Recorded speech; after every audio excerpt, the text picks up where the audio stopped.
What's good? What's good? We are back. Another episode of the Paul Pickett Podcast. I'm the one and only Paul Pickett, aka the Common Sense Podcast, aka Triple P. And we're gonna take you back into the world of bare knuckle fighting. Our next guest brought it to my attention that I have not interviewed any prospects from the BKFC yet.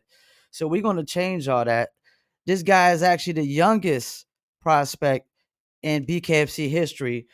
Let's bring him on, Angel El General Perez. What's good? What's good? How y'all What's doing today? good? How you doing today, man? I'm doing very good. How you doing, man? I'm doing good. I'm actually glad that you reached out. You brought it to my attention. I haven't done no prospects yet. You being the youngest, I mean, that's icing on the cake, cherry on the top, right? Yes, sir. Exactly. So let's start out with. It seems like you were an amateur boxer before you got into the BKFC. No, I am gonna be No. straightforward. I never really had any fighting experience prior to me joining the BKFC prospect Wow. series. So I seen a interview or something where I guess Nelson discovered you. Yeah, Nelson did. There was tryouts about I say last year, July 8th. There was tryouts at Tropical Park, Uh and huh. I had seen El Gallo and Gorian Slavosky. They had posted them on their Instagrams. And I just thought to myself, I'm just like, well, I like to fight. Why don't I just give it a try and see how it goes? Maybe it works out, maybe it doesn't. You never know how things might go. So I just went out there. I'm not gonna lie to you. I was a little bit nervous since I was practically the only at the moment because I did look a little bit younger. I was the only kid looking person there, and I saw grown men, people that actually train, prepare themselves. So I felt a little bit out of my comfort zone. Yeah. But with that, it helped me build the character, from my following fight that I got eventually in August 25th. It helped me build my character. It helped me like adapt to my situation that that I have to fight grown men specifically. It's gonna be very rare occasions where I'll fight somebody around my age. And I was gonna actually end up asking that, are they gonna try to put people more your age? But like you just said, you're gonna have to fight pretty much who they bring to you. Now, how old were you when you did that tryout? I was 18 at the moment, and I took my 18. very first fight a month later versus a grown man. His name was shout out to him. He gave me the work. It was a good first fight. He gave me my experience. Shout out to Laz Lara. He was my first Okay. opponent. Very at that moment for me, he was a very skilled fighter, very technical. And as you know, with experience comes, skills, comes everything. And you can see in that fight that I lacked practically everything in the books. The only thing I didn't lack was the heart and the grit and determination to just keep on pushing forward throughout the fight, push forward, and try to make it to the end of the rounds.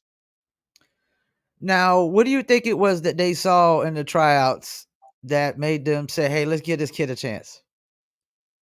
It's the way I suppose this is how I look at myself. It's the way I hold myself, the way I talk to people, the way I just present my energy to people. Like how to say, like I'm very respectful. I'm not a pushover. I don't try to like.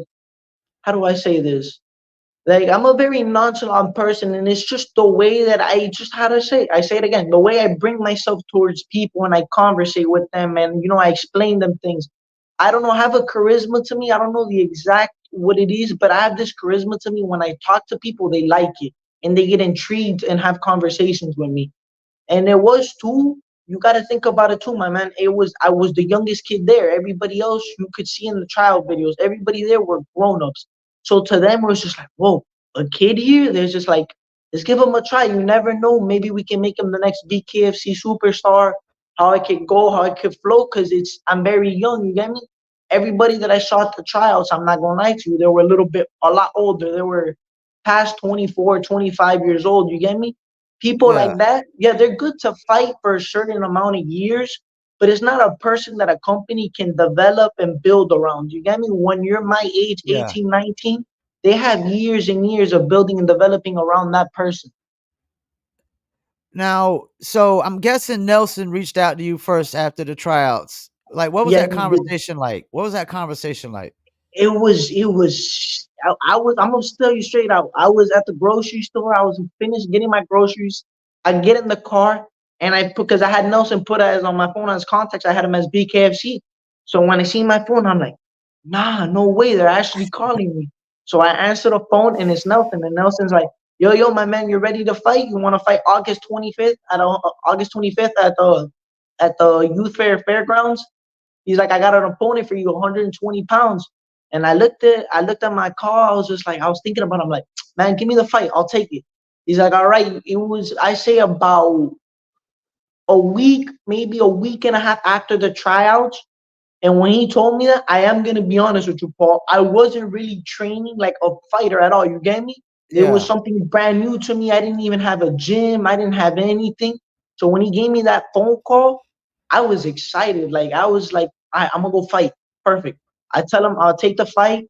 Perfect. He sends me the contract. I sign it. And then in that same 2 day period, I'm in a rush trying to find the gym. You get me? And it was pretty difficult. But I Yeah. am gonna give a shout out to my old coach though, El Tigre, Eric Castaños, for giving me the opportunity to train at his gym when I first started out.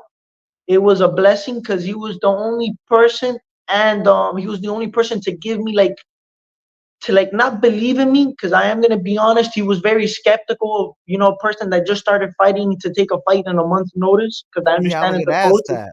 Yeah, I was it's gonna your ask name, that. it's your reputation. I understand as a coach, but he gave me a place to train. But shout out to the real person. You did an interview with him. He was the only person that ever believed in my dreams when I walked into that gym. He was the first person to walk up to me, young Marcus Oh, okay. Suarez. Yeah, Marcus Suarez. Great. He got a He, great story. yeah, he was. I'm gonna just say it like this. He was the shit, man. He was the only person that really believed in me when I told them, like, because he was training too because we both fought on the same card. At the Okay. amateurs, at the first fight, we had to fight with Yeah. gloves, and the pros fought without the gloves, bare knuckle. Yeah. And we were both training at the same gym, and he was the only person when I walked up to him and I told him, yo, I'm gonna fight bare knuckle. He's like, do it. I believe in you. Just do it and train hard. And it gave me like to see a grown man like that that's busting his ass, training hard, hard, hard to achieve the same goal as me and to believe in me, even though the skill set and the gaps were, a big difference. It gave me the motivation to push myself and work harder and work harder. Now, okay, so you signed a contract. You said you're rushing to find somewhere to train with. Was everybody looking at you sideways and crazy? Like, yo, kid, are you serious about this? Yeah, everybody was looking at me like you're crazy. Because at the very moment, there wasn't yet a rule set for the prospects. You get me? We didn't know if we were gonna fight with gloves, with MMA Okay. gloves. We didn't know. So everybody in reality at the moment, they thought I was gonna be fighting pro without gloves. I didn't know myself until the day of the fight. No, actually, I lied. The day of the weigh-ins, where the referee they explained everything. Uh-huh. But everybody was actually looking at me crazy, like, that's not the smartest choice. You've never fought in a day in your life. They're like, you're gonna get messed up. I'm just like, well, you live and you learn, man. Everybody, a bunch of professional fighters have lost their first fights. It's all right, things happen. That's how you build experience. But it was crazy because everybody at the gym that I was at there were haggling me, hassling me, telling me you're crazy, pull out the fight. It's not worth it, pull out the fight. And I am gonna be honest with you, Paul. I grew up in not in a bad environment, but I was always out in the streets and I was always fighting. So to me, I've always been that type of person where once I take a fight, I've never been the type to turn it down, to be like, nah, I won't fight you Yeah. afterwards. I've always been the type of person, all right, you wanna fight? Let's fight then. Now in the prospect series, they usually bring the ring in a lot closer, don't they? No, actually, from my first prospect series, Paul, I fought in the big official ring. Okay. So to me, I was like not nervous, but I was, like I said, out of place when I walked out to the stage. I saw the big ring, I saw the lights. I was like, oh, this is serious. Now, did your opponent, did he try to just bulldog you and bum rush you out the gate? No, actually, I'm gonna be honest. It was the complete opposite. Me as a of lack of experience. When you don't really have the experience and you're fighting somebody technical, I'm the one that went at him, bull rushed him. It Okay. didn't really work because my opponent, like I said, he was a very skillful boxer. He's very good with Yeah. his hands. He was very technical with his 1-2, and he kept me away. I am gonna be honest. I hit him with a couple shots, not the best shots, not the clean shots, but when I hit him with those shots, Paul, it started giving me more confidence in the ring to, like, okay, it's not scary. It's not as bad as it seems. You're just in here. You're just fighting. You just gotta feel. You gotta feel the flow. You just gotta go with it. That's crazy. Um, so you've had 2 fights now I've had and three actually. 3. And how have you been dealing with the losses? I am gonna be honest with you. I have, you do lose motivation, but at the end of the day, man, it's part of the game, and I can't get upset because I understood the consequences of it when Mhm. I signed the contracts. Because I knew coming into this type of fight game without any experiences, I was gonna lose a couple fights, and I knew that from the beginning. It's tough to say when you have your family there, like your mother, your father there supporting you and watching their son, fight. And, it hurts to see when you don't get your hand raised and your mother's like not sad, but, she has that look upon her face like, damn, man, you get me? So it hurts, but it keeps me pushing because at the end of the day, man, not everybody's perfect. It's pretty hard nowadays to have an undefeated record. You just have to just keep working, just hustle, hustle, train and train, and there's nothing really around to it. This is the sport that I've learned that you can't skip anything. There is no jumping from A to Z because it will not work. You're not gonna get nowhere. Yeah, and the undefeated record, that this sport you can't dwell on that. This is not going to be the sport where guys are going to go 20-0. It's It, just probably not going to happen. It's impossible because you need to face it. At the end of the day, people get older, and this is how the Yep, fight game works. I haven't been around, but I've known people, and I know how the fight game works. You're older, yeah, you might be the champion, but eventually they're gonna find that one young buck who's been whooping everybody, and they're gonna throw him against the older champion, and it's gonna be the end of it, and that's it. now, have they It gave you an idea how many fights you typically have to win to get up to that next level? Oh, well, it's not really win. They say more that you need to have 5 fights in total to 5 go fights? pro. Okay, Yeah, but me personally, with these losses that I've had, I'm planning on doing 3 to 4 more fights in the prospect series before I build up the confidence to that even think makes about sense. going pro. And you 'Cause being the youngest, there's no really rush at it, right? no, I'm not in a little bit because I want to be Little bit? champion. I want to be the youngest champion, but everything takes their time, and I have to realize it's like a tree. You get me? It takes its time to Yeah. grow and its flowers to blossom. Things So don't happen that's overnight. so your goal is to break Kai Stewart's record because I think he's the youngest BKFC champ. How old is he? How did he do it? How old did I he? think he was 21. I'm 19 right now. I turned 20 this year. So, depending on, I'm gonna be realistic with you. Maybe I don't break it, and it's all right if I don't. Yeah, But at the end of the day, to me, is that if I could achieve that goal of being a person that came into the fight game with zero experience, fighting grown men into becoming a champion, to me, that legacy that I would leave behind doing all those, it's more than enough to me than being the youngest champion at the end of the day. Because that's something that's gonna stick around forever. Like, whoa, Angel became champion. He had no fight experience. He never did a boxing match. He never did anything in his life. so they consider you the youngest because you had the your fight at the youngest age, right? I was the youngest prospect to ever fight on, if I'm not incorrect, in BKFC history at the moment. When they started doing the prospect events, I was the Yeah, youngest to ever fight on the card. that alone puts you in history as far as BKFC and bare knuckle sport goes. I mean, because it's still early in the game with bare knuckle. BKFC is only 6, 7 years old. So this thing is still got a long, long time to grow. Now, what weight class you fighting in? You right now, well, my first 3 fights, they had me at 120, 125. I had told Nelson after my third fight, like, man, look, I'm not a big 125 pounder or anything, but I'm decently built enough that, like, I didn't feel comfortable enough and the weight cuts were too much for me for 120. So what I told Nelson is, for my next fight, man, let's up the weight and let's get me with some bigger people.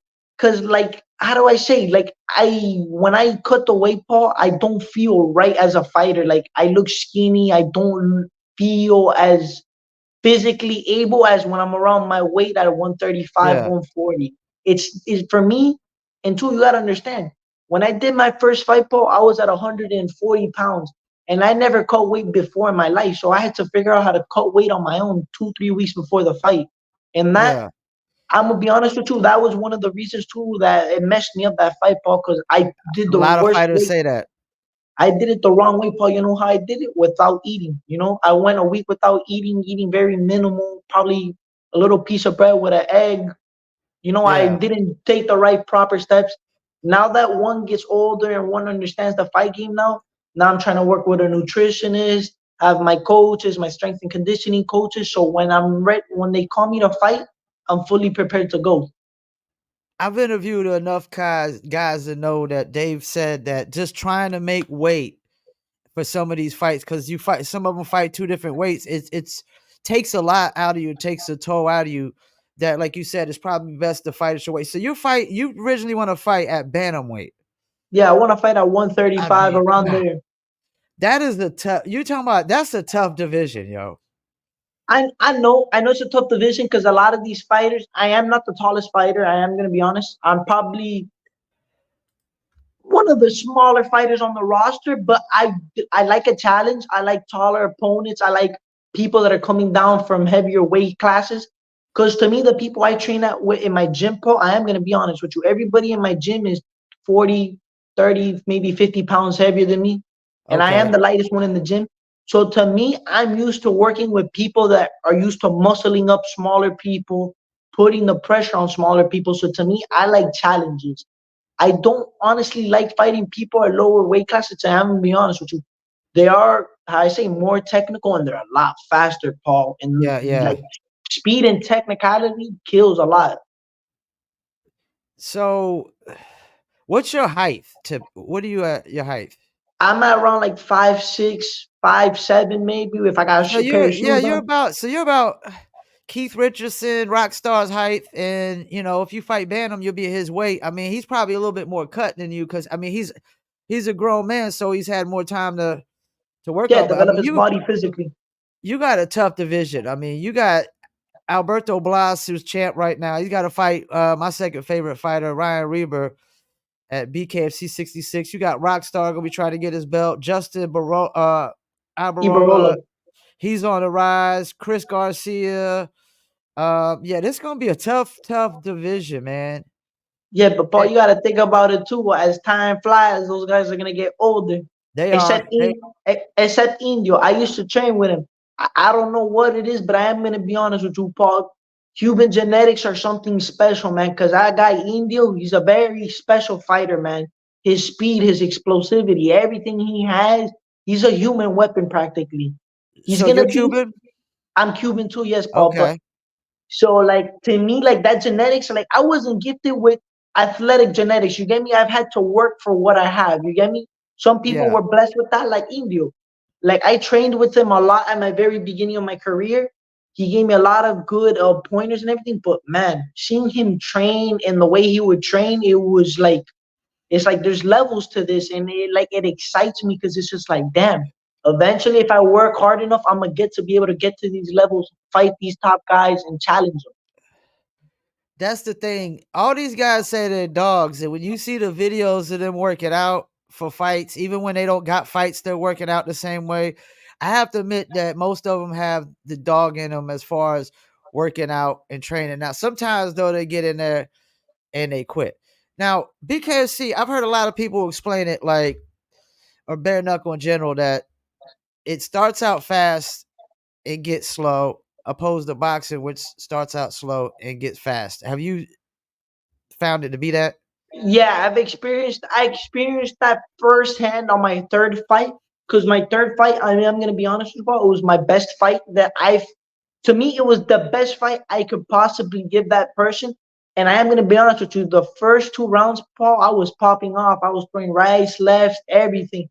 But it gets to a point, Paul, where the clinching, having the people muscle you up, throw you around, you having to throw them around to get them off you.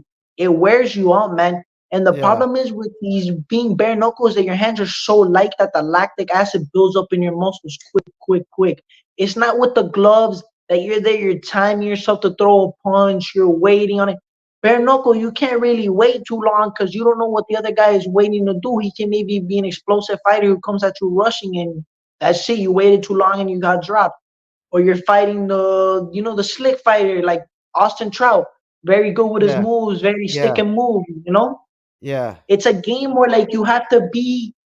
I think it's more based off not even fighting. I think this game is based more off intelligence than fighting itself. Now, how much do you know about your opponents going into the prospect series fights? I didn't really know much. The only thing I did know that the guy that I first fought, Las Lara, he was training, or I don't know if they're relatives. Supposedly they said they were relatives. He was with Chris Garcia. They were supposedly siblings or they're best friends or something. Uh huh. That's the only information I had known. But at that very moment, I didn't really know who Chris Garcia was. Like I was saying, I was stepping into the BKFC world. I've never seen a BKFC fight in my life. Anything, I grew up watching Kimbo fighting in the streets and stuff like that, but I never grew up, watching people beat each other up with just bare knuckles. So it was like I didn't really, I was out of place. Like I said, I didn't know anything. I was very much lost. I was just going out there with my heart, my chest out, my chin up, and just ready to fight, man. So, who helps you come up with the game plan? I mean, like, because if you don't know much about your opponent, do you come in with a standard game plan for every opponent? No, I switch it up, man. I look at it based, okay, so how I look at it is I try to find their training videos and I look at the Okay. way they're built. I look at the way they move. And with that, I try to come up with something. Like I said, I'm not a very strategic fighter. I'm gonna be honest. I'm not very technical. Yeah. I mostly rely on my explosivity and my power. That's what I really rely on. So to me is when I fight, how I said my first fight, he was very slick. If there was something I could have changed about that, was that I would have not been so aggressive in the fight. I would have been more relaxed, more one twos, stepping in and out, moving around, and I would have not been so aggressive. But now, after when I came into my third fight, when I fought this guy, the game plan is that we knew he was gonna come and try to box. By the way he was training every video, we knew he was gonna come and trying to box me, everything. And we're like, all right, I'm a lot bigger, I'm a lot more muscular, I'm taller. So what me and my coaches developed, we're like, all right, we're just gonna throw the boxing out the window and we're just gonna bang. So we're gonna just throw him off his boxing so he can't 1-2, he can't anything. The whole game plan was me sticking right to his chest, right in the middle, right on him the whole time, and not giving him chance to breathe. Because the problem is with me, Paul, I am gonna be honest, I'm that type of fighter that I throw bombs, so I need to learn how to control them a little bit more, so I don't wear myself out as quick. Yeah. Now, when you get the fights, who's coming up with these fights? Nate come up with these fights? Uh, I I usually it's between, if I'm not incorrect, it's between Serge and Nelson. Okay, so Serge and Nelson basically they're the ones that come up with the prospect fights and Yeah, if I'm whatnot. not incorrect, it's Serge and Nelson. And Now, do they? Nate, I don't know what he does really. I'm gonna be honest with you.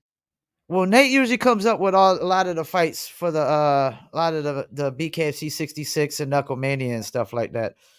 Every time I hear somebody always talking about the fights, they always talking about Nate, like basically putting the fights together, and and like a lot of cats, I guess they don't. Sometimes the fights don't be as good as they should be, and a lot of times they do. I know I see the Florida card every time, man, and down there the Florida cards, those cards are super super stacked. Now, have you been going Oh, to a lot of those cards? well, after my fights, I've been to. Well, I went to the fight that they had. Which one was it? When Guile fought who's this guy? Kai Stewart, No, before that. Louis Lopez. Yeah, I was there when he fought Louis Lopez for that BKFC. Then I went to the one where they did it in Dolphin Mall. I don't know if you ever saw that one. Nah, I didn't see the Baltimore one. I don't think. No, no, Dolphin Mall. It was that they did it at a mall, at a plaza here in Miami. I don't think I seen the one at the mall. Howard Davis had fought on the card. Merck had also fought on the card. Is I'm where gonna he have to got go that back and check victory. that one out. I'm gonna Yeah, have to you go got back to and check check that that one one out. out. That one's good. That's where Merck got that knockout in less than 10 seconds in the Oh first yeah, round. yeah, the quick one. Yeah, I didn't realize that was at a mall. Yeah, it was at a mall, man. Yeah, And then BKFC is killing it right now at these selling out. I know at these venues it is different, man. It's not like boxing where it's just a plain ass ring. It's different, man. There's lights, the hospitality, everything. It's just people get intrigued to it because of the ring. Also, if you think about it, Paul, because Yeah, people have never the seen a square circle. squared Yeah, circle. They're just like, yo, what is that? And then when they see the guys come out with no gloves on and their hands are like that, they get more intrigued. do you feel And like you? honestly, Oh, go my ahead. bad. No, Oh, go go ahead, ahead. go ahead. Finish. I'm about to say, No, do you feel like you're coming in at the right time, just the perfect time for BKFC? honestly, I honestly wish I came in a little bit earlier, just a Okay. little bit, just so I could get like the feel and the knowing of how the fight game works. But I came to at the perfect time because right now this is popping off, man. This is going mainstream. This is going crazy. It's all over the news everywhere. We look at McGregor. He just bought a portion of the BKFC. Now he's Yep. working with us. Look at all the things that are going on. BKFC when they did the Ryzen fight now in Japan Yep. is it's going crazy, man. Honestly, I say because things take time to grow. I say give it 3, 4 years, and this is gonna surpass almost every combat sport that there is around because Yep. it's so different, and there's the new generation and the wave of people that come into fight. It just brings a lot more attention than any other sport, to be honest. Yeah, I mean it was 15,000 they said at Sturgis. Yeah, I was watching that fight from home. That fight was a very good fight. I mean that's crazy. Like you WNBA games don't get that unless they got Caitlin Clark playing. So Nah, in yeah, I six get you, or man, 7 years, that's a lot of growth. A lot of growth. it's getting no. It's not even that. Is that eventually they're gonna need to start renting out bigger stadiums because they're not gonna be able to fit the amount of people. Eventually, I'm starting to say the Hard Rock is a fire place for the fights, But but it's getting too small. It's getting too small. Yeah. eventually they're gonna get too popular and they're gonna have to move. To be honest, to the Heat Arena there in downtown to be Yep. able to do the fights. Yeah, you're right. You are totally right. Now, is there any fighters that you typically try to study more than others? Me, I personally I try to study boxers more. I my Boxers? people that I Okay. really try to study, I try to study mostly. Well, I don't really study people, but I've recently been intrigued in studying the art of the Soviet style and how they move, the pendulum style, and Okay. that's really been catching my attention. And also, one fighter in particular that I always do be watching on replay is Julio Cesar Chavez. Okay. Because to me, the way that man fought, the way he moved, is like, kind of like the way he's built everything. I think about it and I look at myself. I'm like, I could be like that if I put in the effort. I could have the speed. I could have that skill. I could have that technicality without the gloves and apply it to BKFC. What is it about Cubans that there's a lot of Cubans in bare knuckle, yo? We're taking over right now. Yeah, there's a lot. What is it about y'all, man? Can I be honest with you, Paul? I can't speak for all of us, but I can speak for me in general. Yeah. It's the heart, man. It's the determination. It's if you see where our families and our generations come from, Paul, The upbringing, yeah, the upbringing, yeah. no, it's not even the outbringing, is how they live, the lifestyle they live. I can name you my great grandfather that I met before he passed away. I only met him once in my life. Mhm. He told me stories about how they would have to build their houses in Cuba, and I'm talking about in the 30s, 40s, Paul, with mud, with tree branches. They would plant their own foods, and it would be different because over there in Cuba, there was not like here in the United States where cars started coming out. They didn't have none of that. Yeah. They had horses, donkeys to move around, and the struggle. And then on top of that, I don't like talking about politics or anything, but when the revolution came through, it just a lot of innocent people starved to death. A lot of people died. A lot of people lost their families due to there was a war in Angola where they sent a lot of Cubans out to the war in Africa, and a lot of people lost families and stuff. So to us, is to be able to provide and help our people and show them that we care about them, man. Because it's a tough life out there, Paul. I have family out there that I'm telling you that they're struggling, and us here sending them money, it does nothing. So to us to be able to take out our families out that poverty and Yeah. show them a good life and show them the reality of the world, that you don't need to wait 4 or 5 hours in line to get 2 3 pieces of stale bread to be able to eat. You get me? You don't have to wait 2 4 hours or maybe a day or two for your electricity to come back. Like, it's not a life anymore, Paul. When we're in 2024, how things are advancing, in my Yeah. opinion, people shouldn't have to even live like that. So that's why us Cubans, we're just so determined, and we have that grit, man, just to keep pushing. It doesn't matter what obstacles we face, man. Like, look at all the Cubans, Paul, that are leaving from Cuba and are crossing through borders, different countries, risking their lives just to get here to start something new. You get me? And that's the thing, like people always like try to talk down on America, but nobody's leaving America to go to these other countries as much as people are leaving these countries to come to America. And I lived in Panama when I was young, and I was glad I did because, like you were saying, like there's like poverty in Panama that you just don't see in America, and it just gives you a different perspective and appreciate, everything you got even more. You know what I'm saying?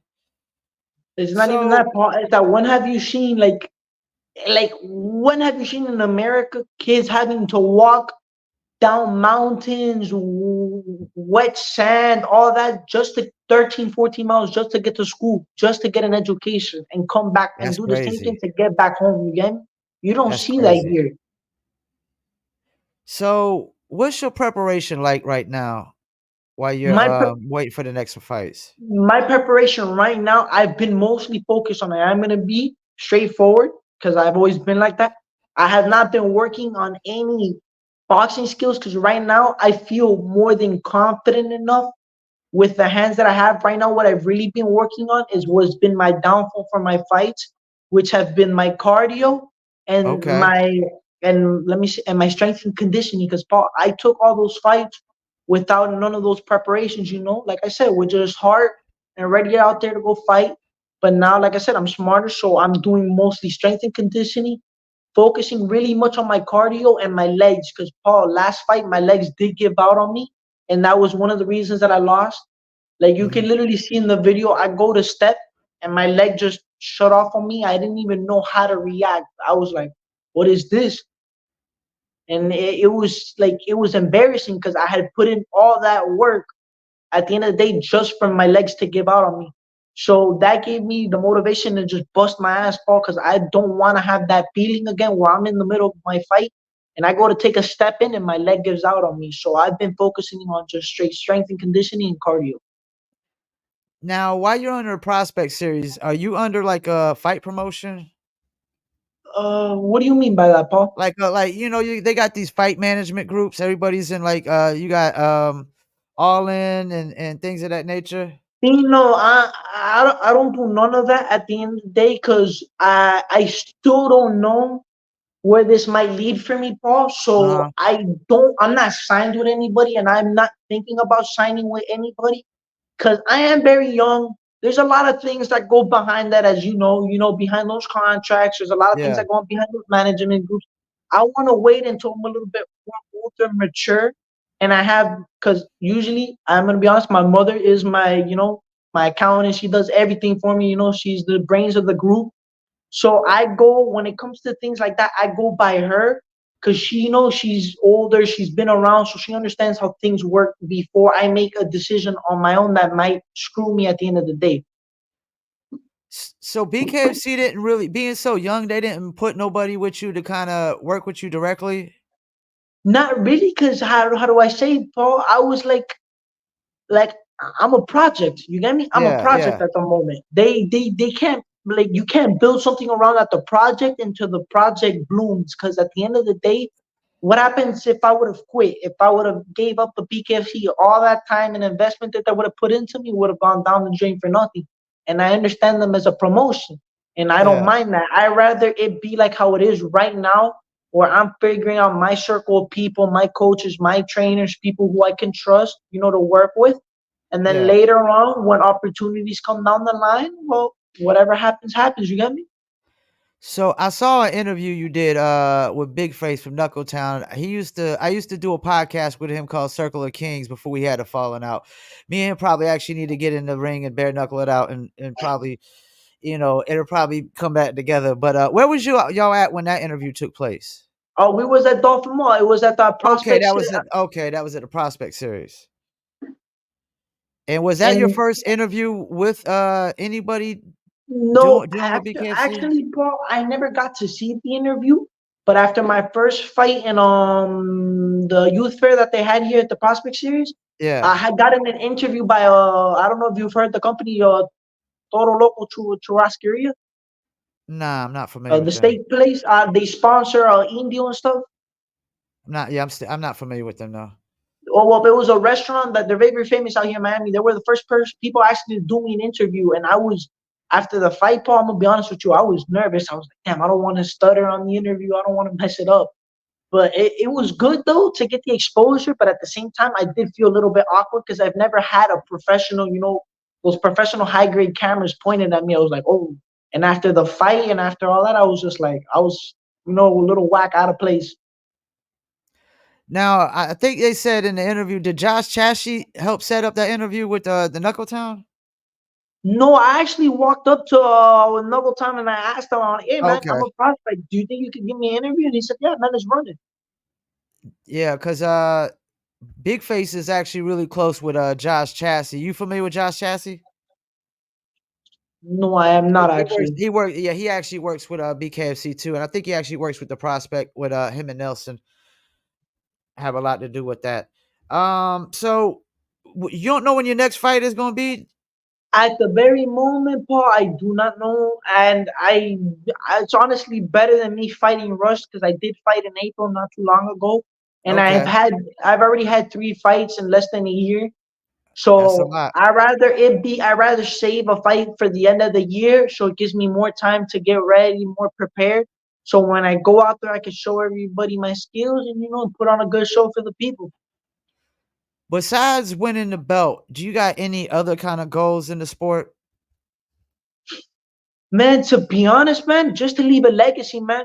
Look, I come from a family, Paul, that I'm gonna be honest, all of us are warriors. Everybody in my family from generations and is proven they come from warriors, either from warriors, generals, from armies. We're soldiers. So for me to leave a legacy and leave something that I can implement in this world and people will remember me for however long it may be is more than enough to me, man.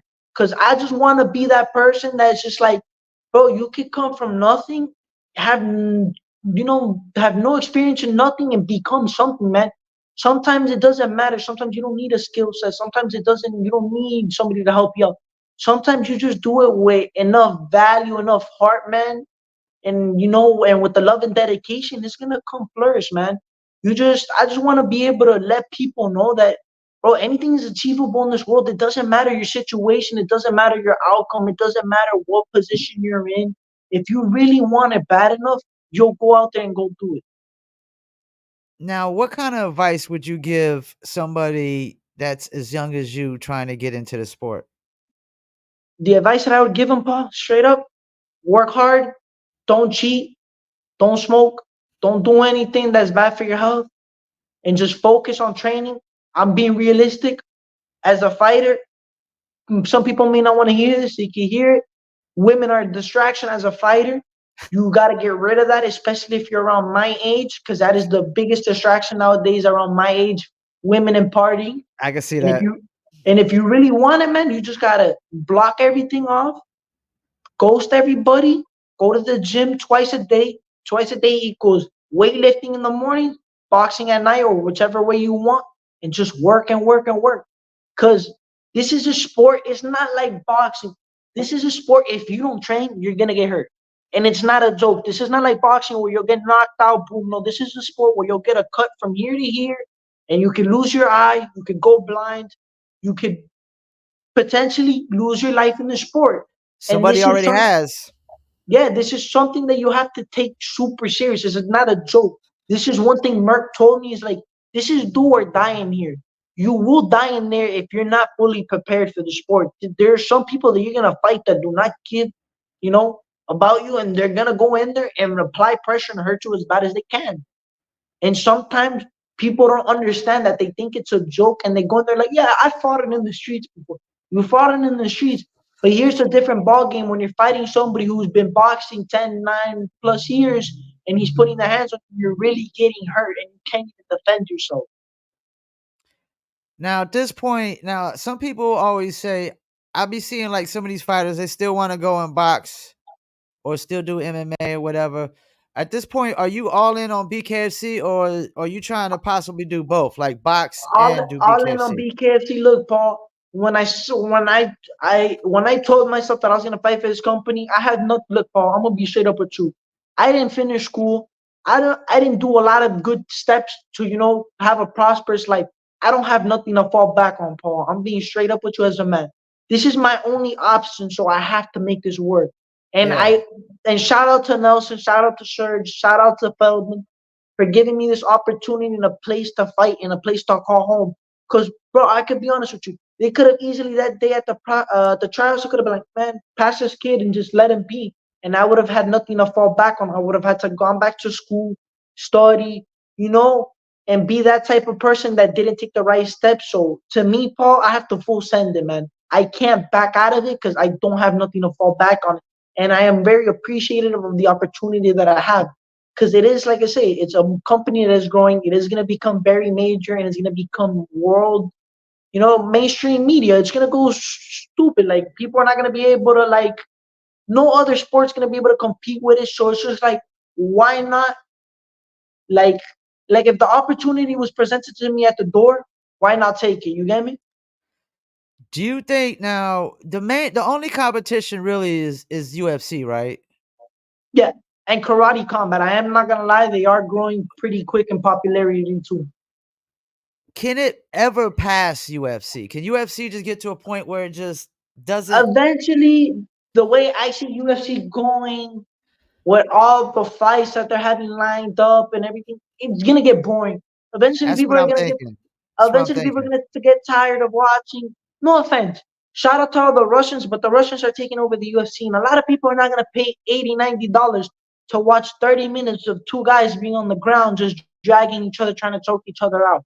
People rather pay whatever the price may be for the pay-per-view for the BKC fights to watch some guy get his ass whooped in less than 10 seconds by bare knuckle. You get me? And also what I've noticed is bare knuckle has also been like a second shelf life for fighters who maybe are retired from boxing or retired from Exactly. UFC, like Austin Trout, you know, Chris has a Camozzi. really good boxing career and then comes over to BKFC and beats Luis Palomino for the belt and now becomes a champ over here and now got a whole nother career going on, So you definitely gonna see bare knuckles extended the fighter's shelf life, in my opinion. It is. It's giving other fighters a crossover opportunity for fighters that get cut, fighters that are too not too old, but the promotion considers them too old to be fighting for them. Yeah, It gives yeah, them another opportunity, man. Because at the end of the day, a lot of these fighters they don't have backup plans, just like me, man. And you know that, Paul. A lot of yeah, these fighters rely on this to feed their families because they got yeah. nothing else. That's all they know. That's all they grew up with. So it's a very good opportunity because imagine, Paul, you got a family and boom, UFC cuts you and BKFC knocks out the doors. Like, I got an opportunity for you to fight. You get me? It gives them the hope and the motivation. It's like, damn, there's organizations that care about fighters. I want to see us prosper, and put on shows. Yeah, even Mike Perry has had a better career in bare knuckle than And he then the did in mixed UFC, martial arts. So that's crazy. I mean, he's still undefeated in bare knuckle, even though they're it's still questionable whether he really got fired or not. I still ain't got the inside scoop on that if that's legit or not. What Connor basically, yeah, said he's I fired. saw. I think that was just off for the promotion and just Yeah. But honestly, I don't think they should. If they did, well, they did. One thing I do Well, know is they don't like you to leave and lose. that is one thing. Yeah, I've come to realize. But one thing about BKFC is that, which I like though, and I understand, they're very strict with their fighters when it comes to them even thinking about trying to do a crossover Yeah. fight with something else. And I understand them though, because they have given the opportunity to many fighters that have been cut off or never given the real chance to shine and showcase their talent or skill sets. What's your interaction with David Feldman been like so far? I've met him twice. I haven't had full on conversations with him. And I am going to be honest with you, he is a very busy man. I understand. Yeah. But what I pick up from him is that he's a mm, very firm, and how do I say this? Like he holds this energy to him where he's humble, but he's serious at the same time. Like when it comes to his business, he's serious, but when it comes to his fighters and conversating, you can see that he has a different side to him where it's just more relaxed, more. But what I've had the conversation with him, well, not really much, but the only pleasure I've had is thanking him for giving me the opportunity to fight.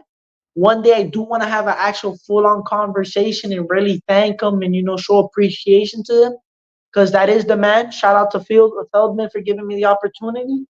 Because man, he I'm gonna be straight up. He's the shit, man. He be helping all the fighters out. He be I don't know. He just gives opportunity, and it's just crazy how the promotion is going. Like I've never seen something like this where he's holding promotions in UK. He's holding promotions in different places. Like it's crazy. Like to think that like one day I could probably get to fight in a different country because of Fieldman. You get me? And all his hard work and success he's put into this company. It's definitely possible. And even when I see people like trashing the BKFC or Feldman, every time I interview fighters, all I hear is family atmosphere. Do you feel that way? Yeah, I actually do, man. Like at the end of the day, it's not like the UFC where people got beefs and people are talking mad trash to each other and being hostile. The BKFC's all right. The stare downs, you talk a little bit of trash, boom, you guys Yeah. get to fighting. Afterwards, you guys give each other a hug, and boom, it's done like real men, like how it used to be, Paul. You fight a guy in the street, you scrap it with him, you give him a handshake or a hug, and that's it. And that's And how one it thing, should be. I yeah. don't. The reason why I don't like UFC is because you see half these guys when they get pissed when they lose their fights, they be starting these little girl shows, screaming, throwing stuff like that's not professional. Yeah. Speaking of the girls, so what's your take on the women of the BKFC? Bro, I'm Cuban. You know what we call them women? Them women are some tough MFs, some tough mother effers, bro. Some tough. Cause man, to go out there, cause you know how I used to be, Paul. That men, not all men, but the world used to be against women fighting and stuff. Yeah. Man, them Yeah. women got hard, bro. I'm gonna just put it straight out like a Cuban, Paul. Them women got some bigger balls than most of the guys in the BKFC to take fights like that, bro. You Cause know they why they really have to? Their why? fights always go the distance. Always. That's what I was about to say. Their fights always go the distance, and they really put on a show, Paul. From round one, they're just thugging it out, slugging, punch. It's just crazy. Like half the time, you don't even see the guys fight like that. You see the guys fight more calculated, try to be more slick, more pretty for the show. The girls, no, the girls are more guys than the guys are guys. If you get And what I mean. I don't know that I've seen any of the women give up in any of the fights either. I haven't Guys really will give up. seen Guys will guys give up will give quick up. like. Yeah. It's a two as a guy. The problem is that you don't have that much pressure as a woman because for the women, they're trying to be in a sport. Well, they're in a sport that's overrun by men. So they Yeah. have to show more dominance than the men Yeah. do. The men, the problem is with the men is, I'm going to be honest, I'm not speaking for all men, but some men are, mentally weak. And what I've come to realize, these women A that fight lot. in A these lot of men are sports, mentally weak. when I come to realize these women that fight in these sports, bro, they're just tough as nails, man. They just don't give a shit, man. They'll fight if they gotta fight to the death, ball. They'll fight, and it's crazy. What's his Christina Ferreira? Oh yeah, Bro, look yeah. look at the way she fights like a man, Paul. Like Yeah. I've never Yeah. seen a woman in my life fight like that. She fights like a man. She go out there like a pit bull hunting, and it's crazy. It's just like honestly, sometimes, in my opinion, the women be putting on sometimes, not all the time, but they be putting on better shows than the men, better performances, in my opinion. Well, they do because sometimes I mean it's like you had to fight with what was it? Let me go back and look at this BKFC. The one they just had recently where oh boy got knocked out in 6 seconds. Like as a fighter and as a fan, it's got to be the worst thing in the world, man. What was it? Was it Peralta versus Ruben Yeah, War? Perez. Yeah. Ruben Ward knocked him out like 6 seconds. As a fan, that's got to be the worst thing to see. To pay for that ticket, wait for that fight, and all of a sudden it's over just that quick. That ain't happening with the women, man. It's gonna go 5 rounds, Yeah, but too, you guaranteed gotta every think time. about it, Paul. This BKFC fight is like the Mike Tyson era. People are just Oh, getting knocked out left and right, quick. yeah, You yeah, remember when Mike Tyson was fighting? Fights would yeah. end first round quick. It's just like that. And it's like at the end of the day, too, you gotta realize, Paul, the women's division. What weight do they max out at? 135. Yeah. You got straw. You only got two divisions, I think. Just strawweight and women's flyweight. That's it. Strawweights and Exactly, Paul. flyweights. You get me? Like Yeah. they're strong, but the power difference in between men and women, you can tell there's a noticeable difference. That's why the guys fight end up quicker because you're not having two women that weigh 200 pounds each right now, fist fighting bare knuckle. You get me? I But mean, like Christine Ferreira's got one loss, but I can't imagine she's going to get another loss anytime soon. And she's 41 years old, and she's still. I mean, like you said, she's going in there and really out. I guess, like you said, outmanning the females. she's not outmanning the females. She's outmanning the men. Like Paul, like as a Cuban, like she fights like a man. Like we see women in our country, Paul. You should see how the Cuban women fight over there in Cuba. They fight like men. So to me, that's what it brings me to. She's like, damn, she's got that heart. She fights like a man. Is she Cuban? Huh? Is she Cuban? No, she's not Cuban, but like what I'm saying is like I've seen the women. I've been in Cuba and Yeah. I've seen the women in Cuba fight, and it reminds me of the way she fights, that grit, that determined. Like they'll fight to the death, and it's like it's mind blowing because like you see these men, Paul, that train 6, 8 months for fight camps. They get hit one time in the eye socket, and they, oh no, I don't want to fight no more. Like then why did you even sign the contract? Like Yeah, it is. This isn't really just a tough man sport. What I realize, it's smart tough man sport. Like these dudes that like I think they said, gonna Paul, at come the off the beginning of street the and podcast. just tough it out. Nah, it ain't gonna work like that all the time. Paul, like I said at the beginning of the podcast, this I feel like BKFC is more of an intelligent man sport than more of Yeah, a physical and a brutal sport. yeah. Right All right, we now, about this game. go Oh, ahead. finish, my bad. No, you go ahead. Finish. I was gonna say this is a game of checkers, not chess. You got to be very calculated because if not, the risk to reward ratio in BKFC is there's more risk. I'm gonna be honest with you than reward. The reward is you won the fight, but the risk is the concussions, the cuts, everything that come with it down the line. Yeah, they say it might be safer, but at the end of the day, Paul, getting cut often in the same place affects the way your face looks. It's bad, man.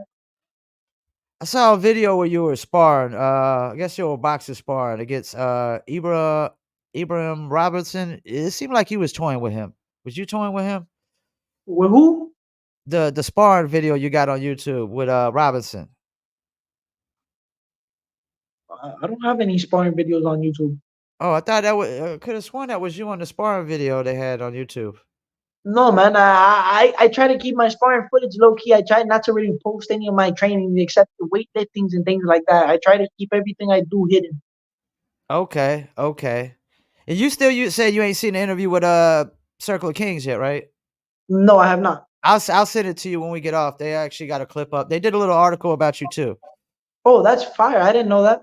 Yeah, it's on knuckletown .com. Oh, But okay. I'm but gonna look it up. I'll directly send you the link and whatnot, so you don't got to go looking for it. But they did a little article, on you and whatnot. And when you hit me up, that's why I went looking and I found the interview. So I watched the interview, checked out the article because it was hard to find stuff about you on the internet. But now we're gonna have more because I'm gonna get up. I mean, we got about an hour long here, so we're gonna get a lot of clips out of this. And I don't know if you see, I go crazy with the clips. Yeah, I do. I've been seeing what you be doing, Paul. Bro. I'm gonna be honest with you. You're gonna go a long way too with these podcasts, Paul. Like It's just a matter of Appreciate time it. before you blow up yourself, man. And the way you're going, the one thing you know what's gonna really pop you off, and we all have to work on it to help you get it, is an interview with McGregor. That's what will really set your channel completely off. Yeah, because I was doing the Circle of Kings at first, and when we had the falling out, I told myself, Dude, I still got to do this. I still gotta do this bare knuckle stuff." I was basically just producing the interviews, and then when we had the falling out, I was like, "Look, man, I got to do this." So I started making a name for myself with this, and apparently it's working. I got people hit me up, you hit me up, and like I was talking to somebody, I was like, for him to know that I haven't interviewed anybody that's a prospect yet, that means you checked out all my interviews to see exactly who I interviewed to know that. And I appreciated that. That made me feel like I'm doing something right. No, man, and it's good though, cause look, a lot of people. I'm gonna be straight up with you. A lot of people don't want to give me an interview, cause I have to say, at the end of the day, I am realistically a nobody yet. I am just a fighter that's trying to make his way up the rankings, and with people like you that actually like love the sport, love to help everybody else grow, it gives us fighters like me an opportunity to get for the people get to know us, know where we come from. It gives us that opportunity. It's a blessing, man, and I really do appreciate it. Cause like I said, a lot of people don't want to take an hour of their day like you did on a Saturday where you could just be with your family to interview me. You get me? Yeah, the thing is, I realize about those cats that only want to get the big name interviews, they're just chasing clicks and clout, man. They don't really care about the fighters. For me, I'm not obligated to just interview bare knuckle fighters at BKFC. So to me, it's all about the fighters more than it is just BKFC. I just And happen to interview a lot of fighters that are in the BKFC because to me, it is the number one. It's the most exciting combat sport there is. It's the fastest growing. I mean, the way they do it is really organized. They pump out these fights like that. it's that Paul, you see every Florida card, bro. It goes crazy, man. Like you saw the last Florida card, El Gallo, you had Indio, you had Yomi on the card, you had Pedromo on the card, you had so many people from Miami on the card that is crazy. Like the Padromo's caddy. another one that's gonna take this BKFC by storm. Oh no, what do you mean by a storm? He already has it. But he already, realistically, Paul speaking, I love my Cuban family. He already has the BKFC right here, man. Yeah, Everybody I in the don't. BKFC is in love with that guy. That guy is like Paul. He has over 300 amateur fights. Wow. That guy's just bro. Like they said, that's the Cuban Mike Tyson right there. He's a special human being, really. Yeah, I don't see nobody beating him in that weight class. I don't even got to look up the weight class he's in. I just know that he's gonna just run through that weight class. They're probably trying to, save a few people right now in that weight class by bringing them along a little slowly. Because to be honest with Uh, you, they could give him the title fight right now, and he'll probably just win it just like that. A few people, a few. Let's be realistic. I don't like getting into fight politics. A few people, a lot of people are Yeah, trying to duck the fight from it. And I understand, bro. You know what it is to fight a guy that has over 400, almost 400 amateur fights. You're fighting a guy that's already stepped in the ring more than 400 times, so he's already used to this. To him, this is nothing new. To him, it's just another day in the office. He's got to whoop your ass and to go home, and that's it. and And that's it's why I just commend Young Merc too, because he actually took a fight of somebody that a lot of people are ducking. Yeah, David Simpson. I saw the fight, Yeah, and we are all. And I love Merck, bro. Look, I'm gonna be honest with you. I consider Merck like a father figure to me because he was the only one there, bro, to help me out, bro. But when he told me about that fight, I got a little bit nervous because I look up to him. I'm like, bro, you sure you want to take that fight? The that boy's big, he's strong, he's a yeah, lot more yeah. skilled than you. I'm like, you sure you want to take that fight? He's like, Angel, I'm gonna take the fight. It is what it is. If I win or lose, I'm like, bro, you know what you're doing? Just bro, when you go in there, be careful because you're gonna get hurt if you approach him the wrong way in the fight. And things happen. You saw how that fight played out, but that's just a learning experience for young Merc too to just progress and get better.